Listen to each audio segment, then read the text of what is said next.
Hey everybody, welcome back to another episode of Gavinski's Tutorials. Today I'm going to take a look at Line Hum, a new app for iPad and iPhone by Henry Lowengard. So he's the developer of Droneo and a bunch of other experimental apps. And generally his apps are all very cheap, and this one is no exception. It's just $1.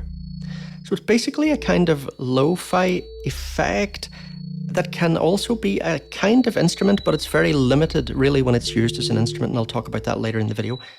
I kind of like this, but I'm also frustrated by it, and I'm gonna definitely suggest some improvements. But I do think this app has a few really cool features that I would like other developers to pay attention to as well. It's just one of those apps that I just feel, with a few extra little things, it could really be something super cool. So I'm a bit frustrated by it, definitely. So now we're not hearing anything. All we're hearing here is just this input from Fundamental 2, the drone synth. Covered that and a whole bunch of other stuff in my recent video on making ambient music, best apps for making ambient music on iPad. Check that out if you haven't. So let's bring this in now. Let's start bringing it in. And later we'll look at it as an instrument. Here we're just using it as an effect.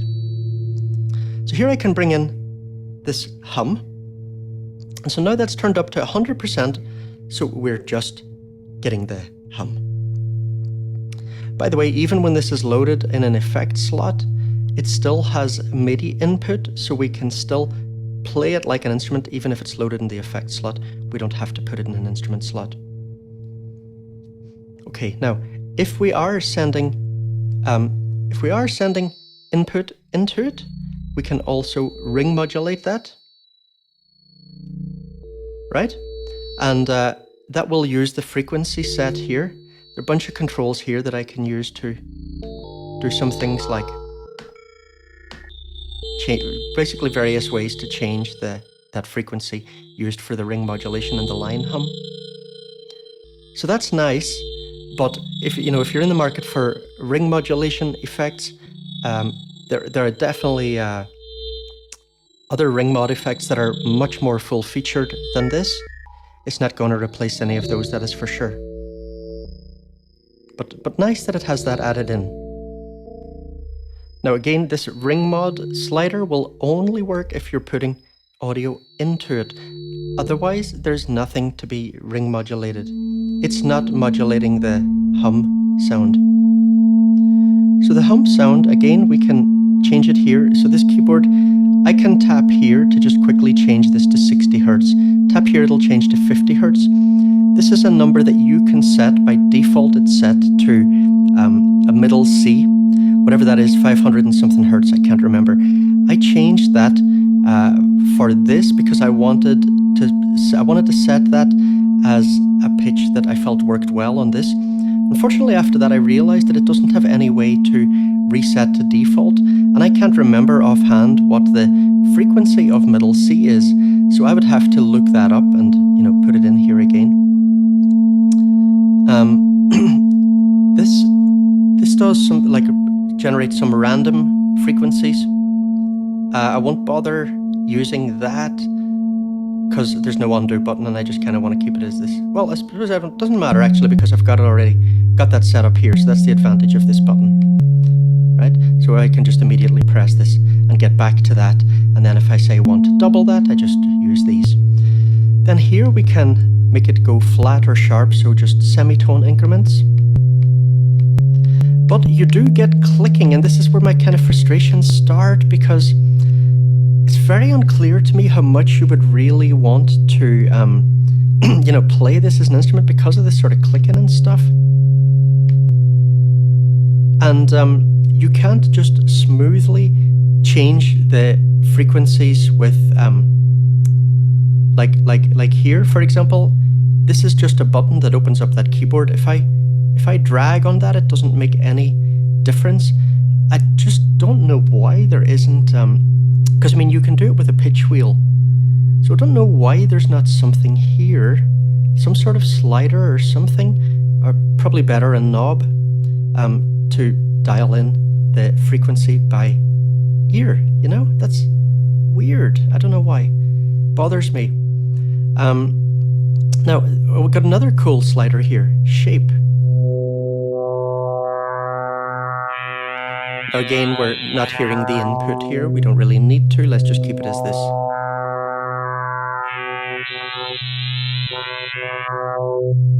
So that's nice to shape the sound of the hum. And there's also a little thing over here, jitter. It does some sort of modulation in the stereo field. Maybe it's like slightly different frequencies in the left and right ear or something. Generally, it's doing some kind of change to the frequency.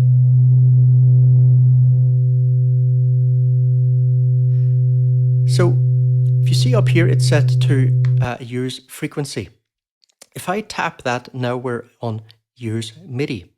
And so now, if I put MIDI notes into this, it will play it.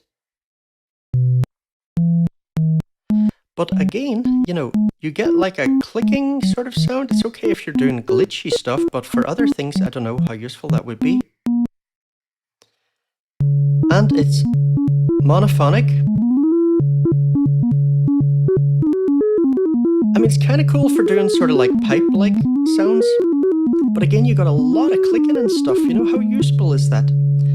I don't know why it's not, it doesn't have a polyphonic option. And envelopes, you know, would be great. Like I would like to adjust attack, decay, sustain, and release of this. So although you can kind of play it, I mean, maybe this is just more meant to set the tone, but for me, it's not all that interesting to just have a fixed tone. I feel like I really want to play this. I really kind of want to drone with it. Now, then we start getting into kind of workarounds to do that. So for example, one change I made here in the settings of the app is I set the MIDI pitch bend to 48. And, excuse me, set MIDI pitch bend to 48 so it'll behave properly when I use an MPE keyboard to play it, right?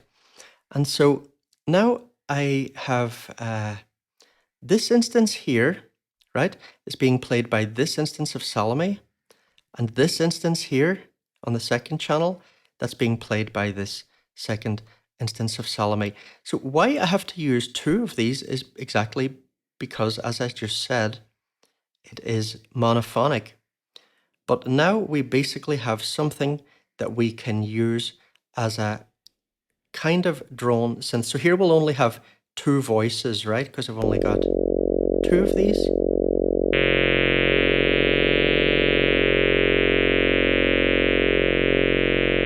Now also, velocity, incoming velocity, will set the volume of that hum, right? It controls the mix level. So if you're just using like a regular MIDI keyboard, the initial velocity will set the volume of that. But if you have something that's sending channel pressure messages like Salame here can do, then we can basically play that, right? So if I, the way it works in this is if I press lower on this pad, it'll be quiet, and then it'll get louder as I go up.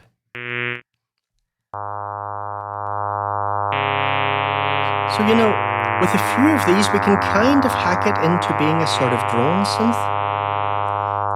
But because it doesn't have any envelopes and stuff, you're going to have to like try to fade out yourself gradually. It's just a bit of a hassle, and I'm not really sure why I would bother doing it. Is it really worth it? I could, if I want to play something MP, I could do other things with it. But when I do have MIDI control over the pitches, I really want it to be polyphonic. I want it to be MPE. Now, of course, another thing you could do, because Salame works as a sampler as well, right? An MPE sampler, you can just record a little bit of this into it, right? Let's just, let me just leave that there for a second. Let me just open up a fresh instance of Salame. I really find this app very useful. Like it a lot. Let me hide this keyboard a second. Still not 100% used to this new window resizing feature in AUM. Let me see what size I want this. And I find the way that Salame resizes a little bit fiddly. So let me see here. Okay, so I've set that to use frequency. So I'm going to send that in. I'm going to record it into Salame. Okay, and now we've got that as a playable instrument. But I mean, there's all sorts of things that I could sample into that. And samples have disadvantages when it comes to this sort of thing because they're all at the same phase. So it is cool, but it would be much, much better if this accepted proper MPE MIDI. It would be just much more versatile.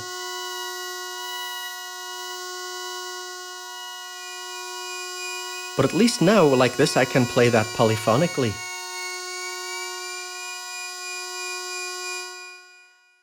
And of course, you can also do things like you can stack these, right?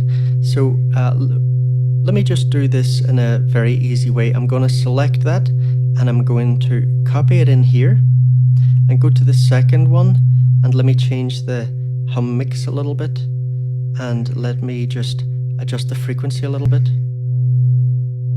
right? So now we're getting that sort of beating oscillator thing. But again, you know, if you use these buttons, then you're getting these kind of clicky sounds. So a bit limited in that regard. So I think this is quite interesting. I do really like the sound of the shaping.